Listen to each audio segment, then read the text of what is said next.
plusieurs questions d'actualité. Le climat, les épreuves ont démarré ce lundi. 3750 candidats sont à la recherche du sésame qui pourrait leur ouvrir les portes de l'ingénierat. Nous ferons le point dans 2 centres de Dakar.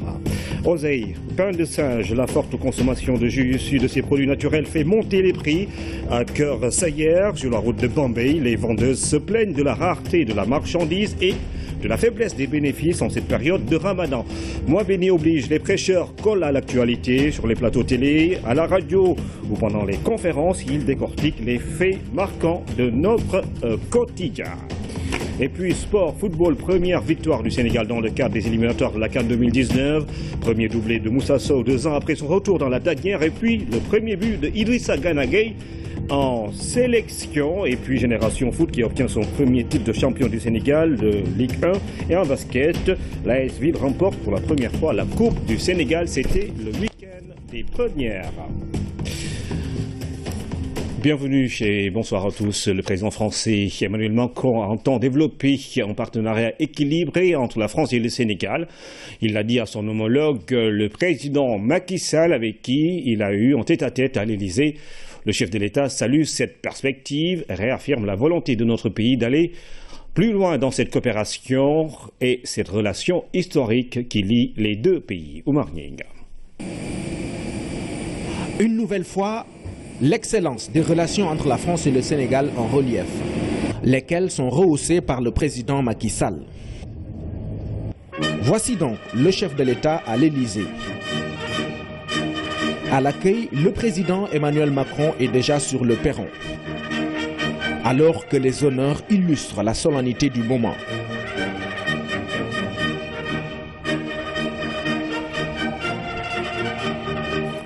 La chaleureuse bienvenue est suivie d'un entretien tout aussi cordial dans les jardins du palais.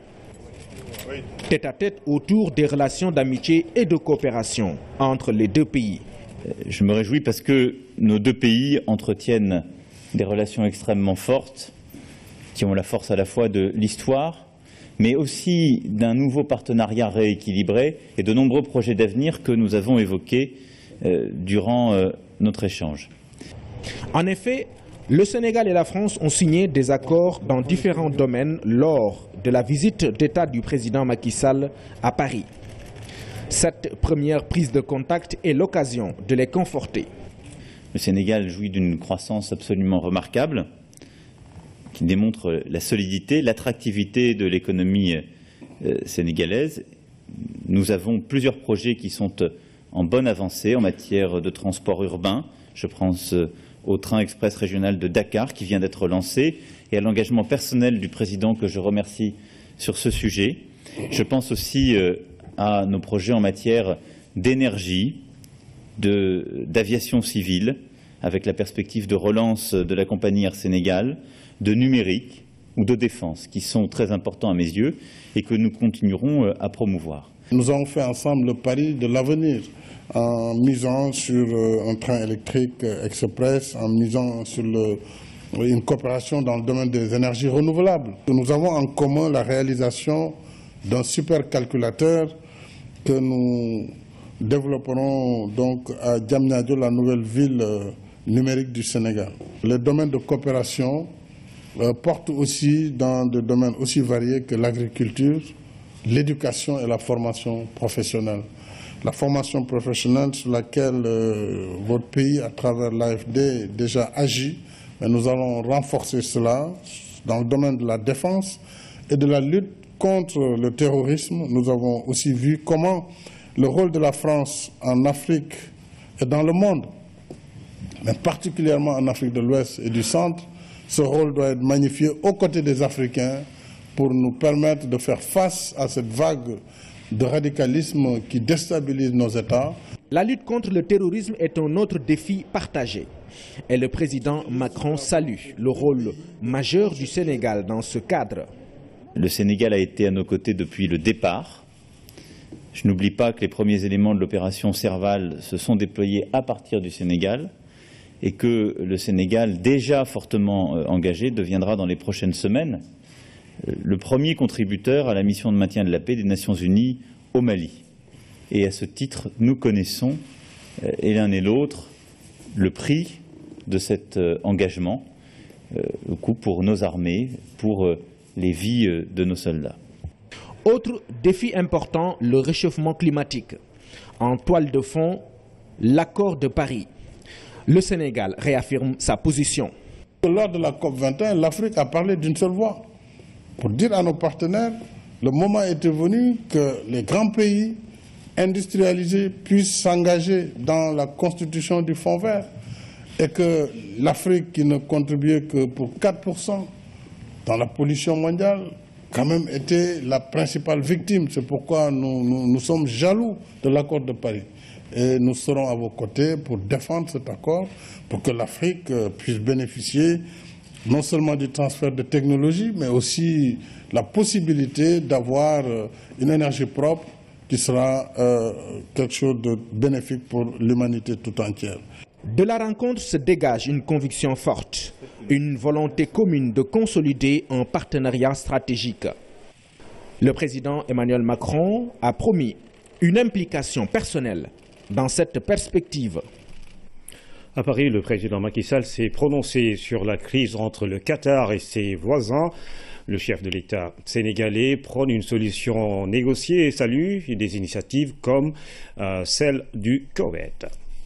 Je voudrais d'abord saluer la médiation de l'émir du Koweït, qui a été, et je pense qu'il y a un voisin qui est aussi un arabe, donc qui connaît parfaitement bien la situation. Nous voulons soutenir cette initiative de l'émir du Koweït pour arriver à une désescalade et arriver à vraiment une paix retrouvée entre pays partenaires.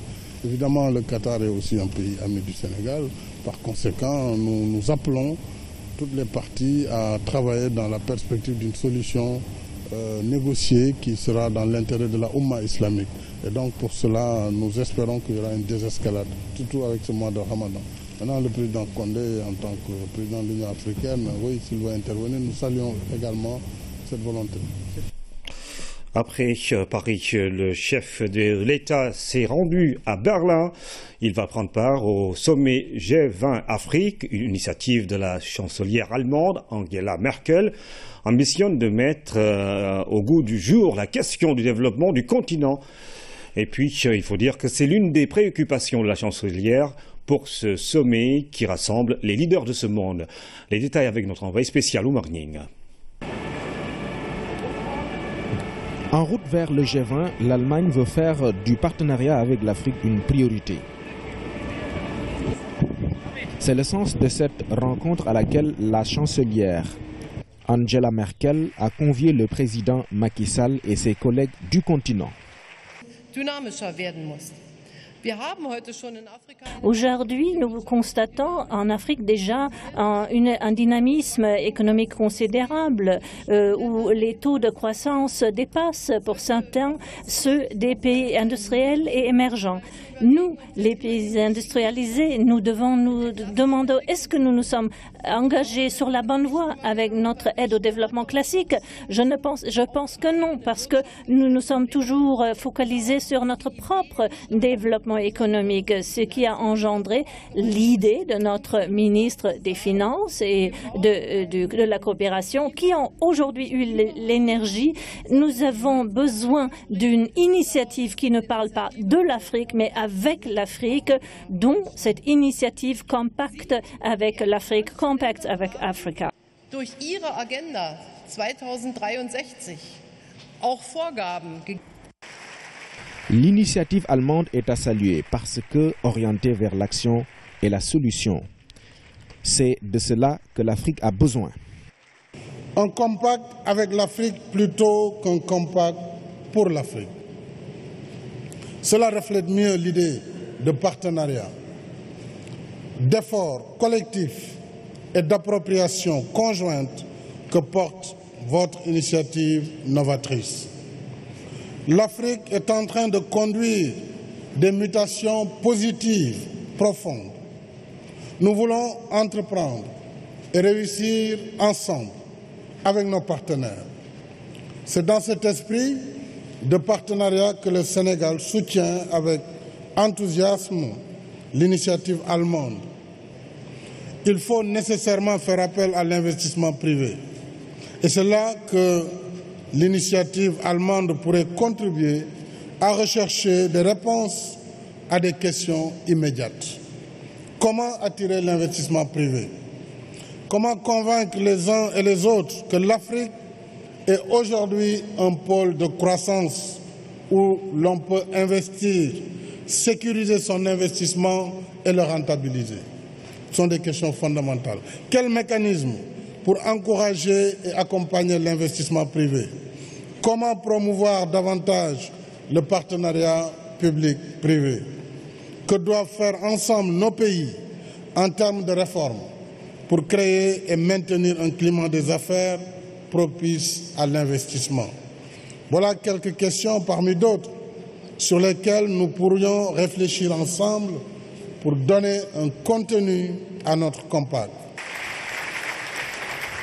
Sur le même registre, les chefs d'État africains ont salué l'approche.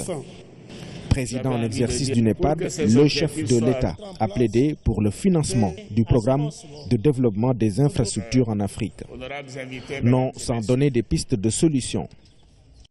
Au vu du message délivré par le président Macky Sall, l'initiative de la chancelière Angela Merkel trouve son fondement. À la grande satisfaction des compatriotes venus souhaiter la bienvenue au président Macky Sall à son arrivée ici à Berlin. Plus de 3700 élèves ont démarré les épreuves du bac technique. Pendant 5 jours, les candidats vont devoir résoudre des équations en mécanique générale, électrotechnique, fabrication entre autres. Le point est au lycée Maurice Delafosse et au collège Saint-Michel de Dakar. Pape Bounachao. À 8 heures précises, au centre du lycée technique Maurice Delafosse, les candidats étaient déjà en salle. Les épreuves du jour sont la mécanique générale et l'électrotechnique. Tout se passe dans le calme et la tranquillité. Aucune irrégularité à signaler. Il s'agit de la série, pour ce qui nous concerne, la série T1 et la série T2. T1, c'est la fabrication mécanique ou mécanique générale. Donc, ça peut s'appeler aussi la productique. Là, donc, en T1, nous avons 62 candidats. On peut dire aussi 10 filles, voilà, contre 52 garçons. Et la T2, c'est l'électrotechnique et l'électronique. Là, nous avons 50 candidats, dont 47 garçons, 3 filles. Et tout se passe bien. Même ambiance au centre d'examen du collège Saint-Michel. Ici également, tout le dispositif est en place. Les épreuves ont démarré à temps. Nous avons démarré effectivement à 8 heures avec 359 candidats qui sont en train de composer dans 14 salles. Donc dans chaque salle, nous avons 2 surveillants. Et les surveillants sont venus également à l'heure. Les candidats étaient là donc depuis 7h30 et à 8h, on a pu démarrer les premières épreuves. La spécificité du bac technique réside dans les épreuves pratiques qui nécessitent beaucoup de temps et des conditions de travail particulières. C'est-à-dire les salles, un candidat par table, 2 surveillants au minimum par salle et la sécurité, le secrétariat de jury, un cours dégagé, pas de circulation, autre que les candidats. Pour les candidats, les épreuves du jour sont abordables. C'était abordable. On nous a enseigné tout cela. Ce n'était pas quelque chose qu'on peut dire qu'on n'a pas fait en classe. On a tout fait. On nous a enseigné comment faire la question de synthèse, comment tout faire. Donc. Oui, c'était abordable. Oui. Ça va, il y a le bar. On l'a vu en classe, le prof l'a bien enseigné. C'est bon. Donc, vous êtes confiante pour la suite? Ben, espérons. Mécanique générale, fabrication générale, productique, électrotechnique, entre autres épreuves qui vont focaliser l'attention des candidats pendant au moins 5 jours. Les premières délibérations sont prévues au plus tard le 19 juin prochain. Les statistiques du secteur de la pêche passent à la loupe. L'atelier qui regroupe les responsables du ministère, l'ANSD et Statistique Canada se penche sur l'identification des forces et des faiblesses de l'activité au Sénégal. À Wangaï. La pêche est un secteur important pour la sécurité alimentaire et pour l'économie sénégalaise. La mission des statistiques de la pêche vise à compléter le diagnostic entrepris en rencontrant les acteurs du secteur. L'Agence nationale de la statistique et de la démographie veille à l'élaboration d'un plan d'action. L'ANSD a pour mission essentielle de coordonner le système statistique national. C'est donc dans ce cadre-là que nous avons aussi sollicité une fois de plus Statistique Canada, qui, je dois le rappeler, est un modèle pour nous. Donc l'ANSD veut vraiment s'inspirer de Statistique Canada, qui est réputée être la meilleure agence de statistiques au monde. C'est vraiment un modèle pour nous. Les représentants de Statistique Canada ont rencontré les responsables en charge de la production des produits statistiques de la pêche. L'atelier d'aujourd'hui s'inscrit dans le cadre du projet d'appui technique mis en œuvre par Statistique Canada afin d'appuyer le système statistique national du Sénégal, dont vous êtes tous les acteurs et les actrices à certains niveaux. Ce projet de 3 ans, lancé en septembre 2016, a 2 principaux objectifs. Le renforcement institutionnel du système statistique national sénégalais, notamment une meilleure coordination de la production de statistiques par l'ANSD, et le renforcement des capacités et l'amélioration de la qualité de la production et la diffusion de statistiques du système statistique national. Le gouvernement du Sénégal reconnaît la nécessité des statistiques pour le ministère de la Pêche et de l'économie maritime. Le secteur de la pêche est un secteur très important, je dirais le premier secteur de l'économie maritime, est basé sur des ressources vivantes qui doivent être gérées de façon durable. Donc, c'est normal que les statistiques soient importantes pour le développement durable de ce secteur. Pendant 5 jours, la mission canadienne compte rencontrer le personnel de l'Agence nationale de la statistique et de la démographie et les utilisateurs des statistiques de la pêche pour la comptabilité nationale.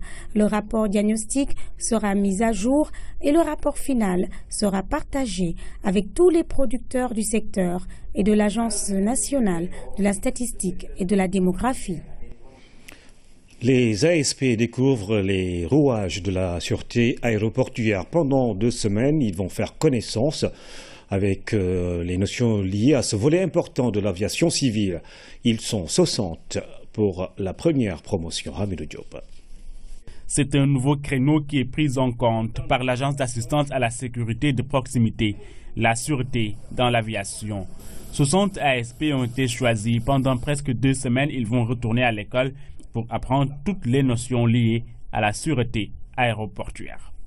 Aujourd'hui, avec les perspectives d'ouverture de l'aéroport Blaise Diagne, on a estimé nécessaire de nous appuyer sur l'ANACIM et des spécialistes pour vraiment prendre les ASP en formation pour les certifier. C'est des formations très courtes de 25 jours, mais avec des diplômes très importants. C'est pourquoi on a estimé vraiment adosser vraiment cette formation dans le domaine de la sûreté. La formation se tient au sein de l'ERNAM, la référence dans la sous-région. Au menu de ces cours, beaucoup de modules liés à la sécurité dans l'aviation.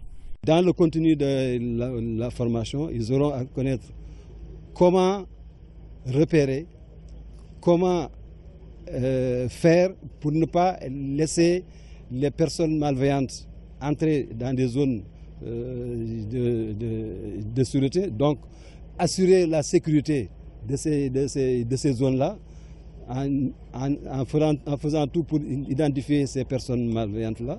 La sûreté dans l'aviation est un autre volet après l'agriculture, la mécanique générale et le froid. Dans un futur proche, selon le directeur général, l'agence verra comment accompagner l'exploitation du pétrole au Sénégal. Du jus de bissap ou de bouille après le ndogu, beaucoup ne diraient pas non. Boire ce genre de boisson peut faire du bien aux consommateurs, mais également créer de la valeur ajoutée chez les vendeurs ou producteurs d'oseille ou de pain de singe. Sur la route de Bombay, les femmes notent pour le déplorer la rareté du produit et du coup la hausse du prix d'achat. Malgré tout, Les bassines attendent toujours de potentiels clients. Aminata Benfal. Keur Saer, un village situé à quelques kilomètres de Bambey, sur le bas-côté de la route nationale, des bassines d'oseille, de pain de singe attirent l'attention. La vente de ces produits locaux est la principale activité des femmes en cette période de Ramadan. Ces temps-ci, la vente tourne au ralenti. Il nous arrive de vendre jusqu'à 10 sacs de ces produits. Des fois, je peux rentrer avec 30 000, des fois avec 0 francs. Ces produits sont très prisés en cette période qui n'est pas celle de la récolte. Ces femmes s'approvisionnent dans les marchés hebdomadaires. Nous achetons le bissap dans le marché hebdomadaire. Nous le cultivons ici, mais actuellement, ce n'est pas la période. Les prix d'achat de ces produits ont connu une hausse, ce qui réduit la marge bénéficiaire. On achète la bassine de bissap à 2500 francs pour la revendre à 2750 francs. Si c'est le Vimto, à 3000 francs. Pour le pain de singe, il n'y en a plus ici, ça vient de Tamba. Ce que j'ai en stock actuellement, je l'ai acheté à Tcharoy.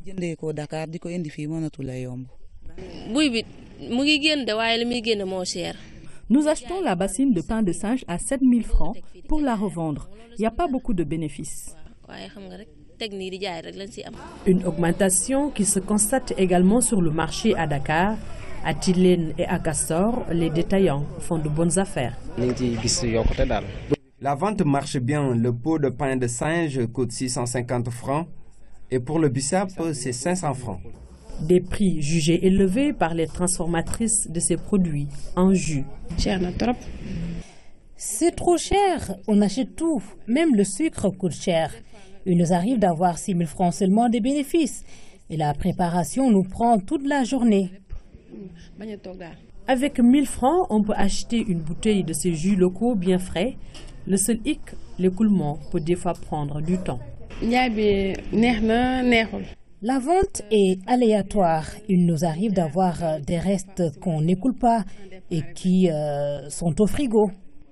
Ces jus locaux, on les retrouve presque sur toutes les tables à la rupture du jeûne.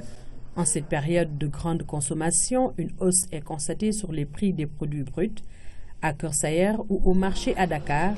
Et les clients n'ont d'autre choix que de se plier au bon vouloir des vendeurs. Plateau télévisé, radio ou conférence, c'est le temps des prêcheurs. En ce mois béni de Ramadan, ils sont très sollicités par les daïras et autres associations. Alors, que disent-ils justement dans leurs prêches? Généralement, ils parlent de l'actualité avec un ton assez pointu. Voici le coup d'œil de Ibrahim Ndong sur le travail des prêcheurs en cette période bénie du mois de Ramadan. Les yeux rivés sur le journal, il s'adonne à son activité quotidienne. C'est imprégné de l'actualité. C'est le premier acte de ce prêcheur avant de commencer son travail. C'est une habitude chez moi. Avant tout, je lis d'abord les journaux. Je le fais pour contextualiser mon prêche. Durant le Ramadan, Oustaz Mortiam a une stratégie particulière dans le cadre de son travail.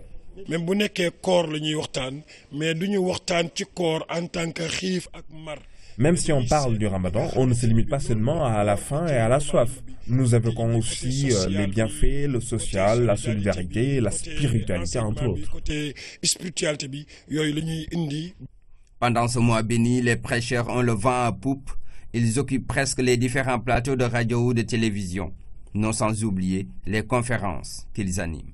Il faut dire que les activités vraiment se bousculent. Il y a presque, on peut dire, une sorte d'embouteillage d'activités. On a véritablement des problèmes de calendrier parce que parfois on a besoin de toi. Bon, 3 personnes ou bien 4 personnes ont besoin de toi pour une même date. Malgré cela, Imam Silla fait tout pour honorer ses engagements. Et c'est une occasion dorée parce que c'est un mois où tout le monde, tous les esprits convergent vers la spiritualité. Donc nous aussi, on ne veut pas rater le coche, quoi. Donc on fait le maximum. Si on devait prendre le langage du paysan, on dirait que c'est notre traite. Une occasion à ne pas rater donc. Le Ramadan, un mois béni. Durant cette période, tout s'articule autour de la spiritualité. Un mois où les conférenciers religieux ne se reposent presque pas.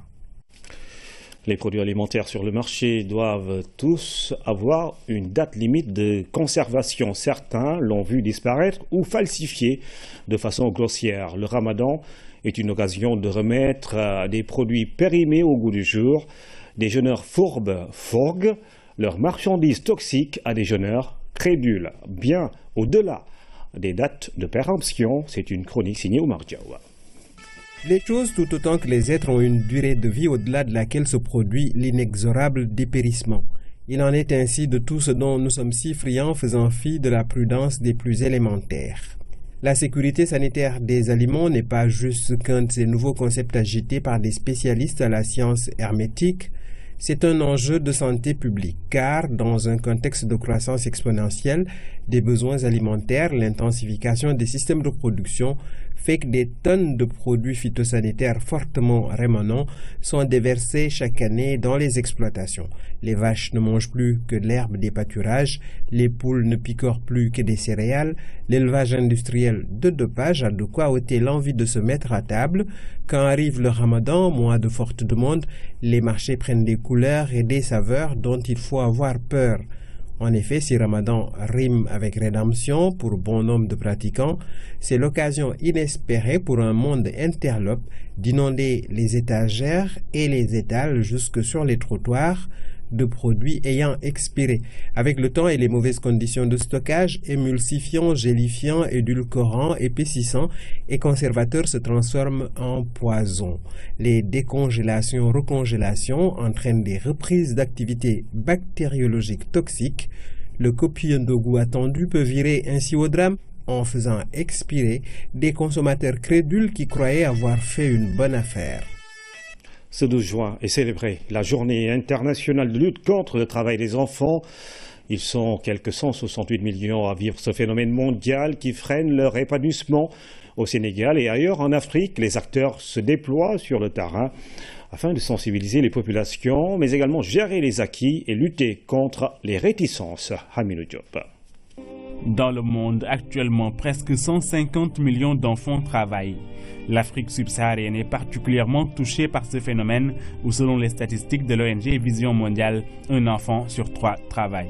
Au Sénégal, malgré beaucoup d'efforts, le phénomène persiste. Les enfants sont souvent utilisés dans certaines activités. C'est le cas à Kédougou, région située au sud-est du pays, où les djoura ou mines artisanales ont dégarni les salles de classe. On estime à plus de 1500 le nombre d'enfants qui y travaillent. Sans aucune protection, ces enfants sont souvent exposés aux dangers et à certains types de violences qui freinent leur épanouissement. À Dakar aussi, on note des cas de travail d'enfants, la vente de bouteilles d'eau, le travail de domestiques, entre autres. Le 12 juin, journée internationale de la lutte contre le travail des enfants, est l'occasion de porter le plaidoyer pour venir à bout de ce phénomène. Monsieur Mathurin-Bonzi, bonsoir. Bonsoir. Bienvenue sur ce plateau. Vous êtes notre invité pour justement nous parler de cette journée internationale du travail des enfants, célébrée chaque 12 juin. Alors le thème, dans les conflits et les catastrophes, protégeons les enfants du travail des enfants. La redondance est bien là. Alors quelle est la situation au niveau international, au niveau mondial, concernant justement ce fait-là? Ok, merci. Alors, comme vous venez de le dire tout à l'heure, et le 12 juin, c'est une journée consacrée depuis 2002 par l'Organisation internationale du travail, et pour attirer l'attention sur ce phénomène d'ampleur qu'est le travail des enfants. Et également, par la même occasion, entrevoir des actions qui puissent permettre d'éliminer le phénomène. Alors, cette année, effectivement, le thème, c'est dans les conflits, dans les catastrophes, protégeant les enfants du travail des enfants. Alors, effectivement, on estime que 168 millions d'enfants au travail sont effectivement dans ces zones affectées par ces conflits. Et en tout cas, l'objectif, c'est que d'ici 2025, on puisse éliminer ce phénomène du travail des enfants. Il y a du chemin à faire, nous sommes en 2017.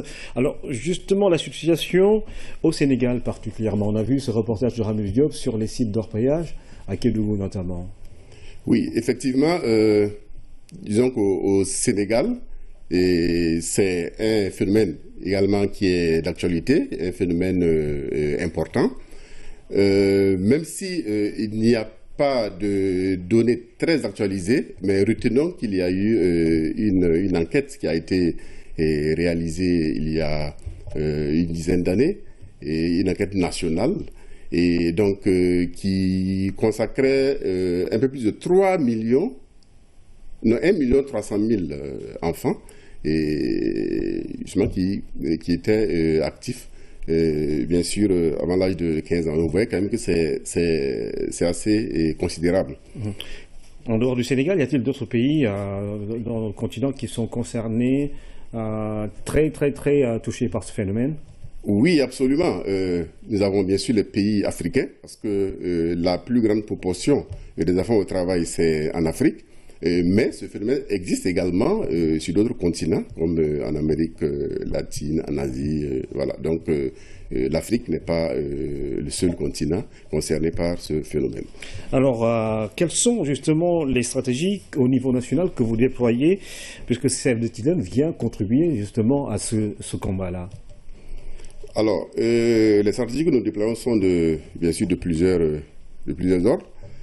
Et parce que d'abord, en tant qu'organisation qui lutte pour la réalisation des droits de l'enfant et la défense des droits de l'enfant, nous avons l'approche basée sur les droits de l'enfant, et c'est une approche holistique qui vise à identifier les gaps qui existent, et pour faire face bien sûr à ce phénomène, et comment s'y attaquer et voir comment mobiliser les autres acteurs.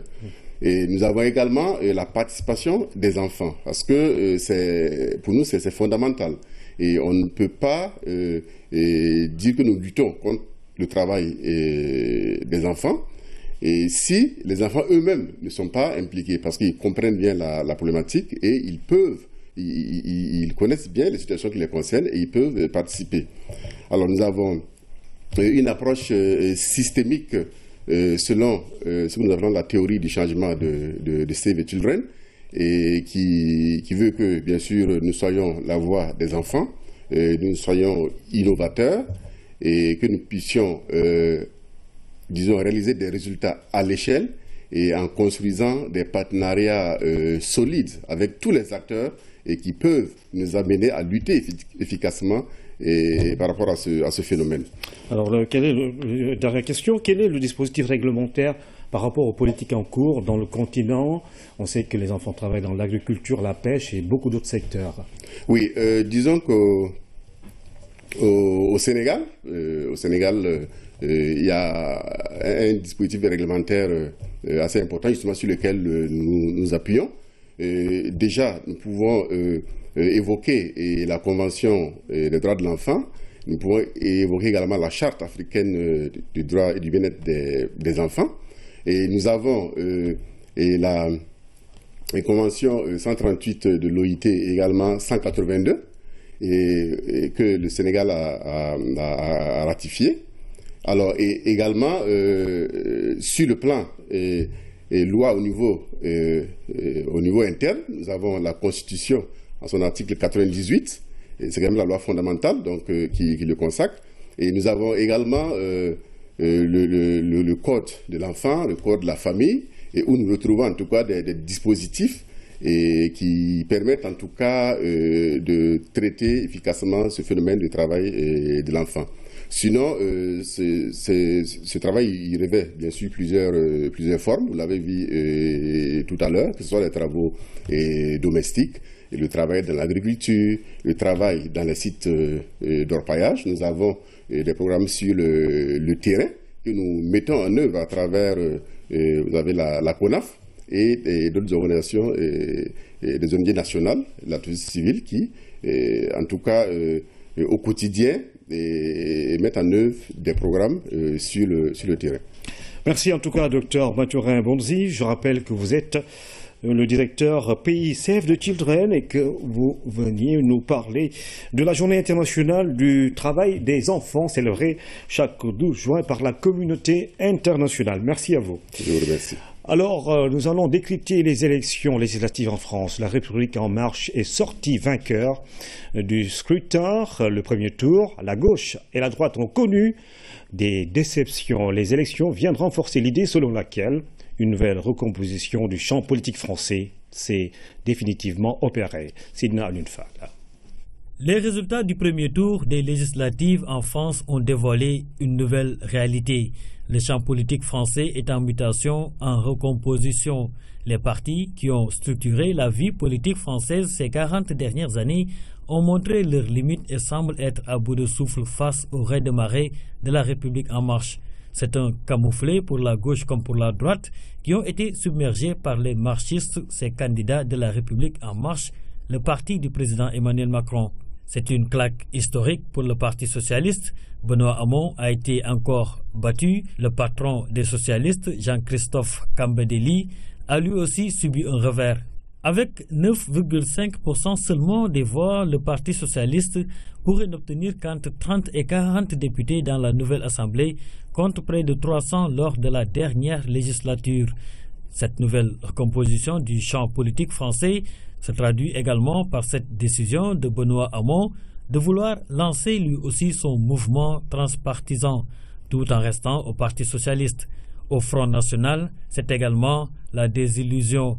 A priori, le pari semble être perdu pour le FN. Avec 13,9% des voix, le parti de Marine Le Pen obtiendrait 1 à 5 députés, insuffisant pour former un groupe parlementaire selon les estimations. Le Front national, qui a perdu 500 000 voix par rapport à 2012, a indexé en partie le taux d'abstention de 51%, jugé record. Arrivé largement en tête au premier tour des législatives, la République en marche se dirige vers une victoire écrasante dimanche prochain. Le parti présidentiel s'assure d'une large majorité avec, selon les projections, entre 400 et 455 sièges des 577 que compte l'Assemblée nationale. Et puis l'actualité internationale sous forme de brèves illustrées nous mène en Libye, en Russie et au Qatar. Nous commencerons par la RDC où plus de 900 détenus se sont évadés de prison. Anaïs Nyanyamani. En République démocratique du Congo, plus de 900 détenus se sont évadés pendant l'attaque d'une prison par des assaillants non identifiés. Les échanges de tirs entre les forces de l'ordre et les assaillants ont fait 11 morts, dont 8 éléments des forces de l'ordre. En Libye, Saïf al-Islam est toujours recherché par la justice. Le fils de l'ex-dictateur libyen Mohamed Kadhafi, condamné en 2015, doit comparaître devant la cour pour qu'elle lui signifie formellement sa condamnation. En Russie, des milliers de partisans de Navalny ont manifesté. C'est la deuxième manifestation après celle du 26 mars organisée par le leader de l'opposition. Les manifestants mènent sans relâche une campagne anticorruption sur Internet et annoncent leur intention de défier Vladimir Poutine lors de l'élection présidentielle de 2018. Plus de 200 personnes ont été interpellées. Et enfin, le gouvernement du Qatar dénonce les mesures iniques et illégales imposées par des pays du Golfe et l'Égypte contre son pays, mais assure que Doha va continuer à privilégier le dialogue bâti sur des fondations claires. Selon son ministre des Affaires étrangères, le Qatar est prêt à négocier avec les pays du Golfe au sujet de la sécurité. Mais personne n'a le droit de discuter de sa politique étrangère. Football, une première pour Génération Foot. L'équipe de Denis Biramdao est sacrée championne du Sénégal face au Stade de Bourg, 4-2 avant justement la clôture de la saison. Il faut dire que c'est l'issue d'un parcours élogieux de cette formation. La synthèse de lui, Philippe Sagna. Les buts victorieux ont été inscrits pendant les arrêts de jeu. D'abord cet exploit de Mamadou Lamine Gueye.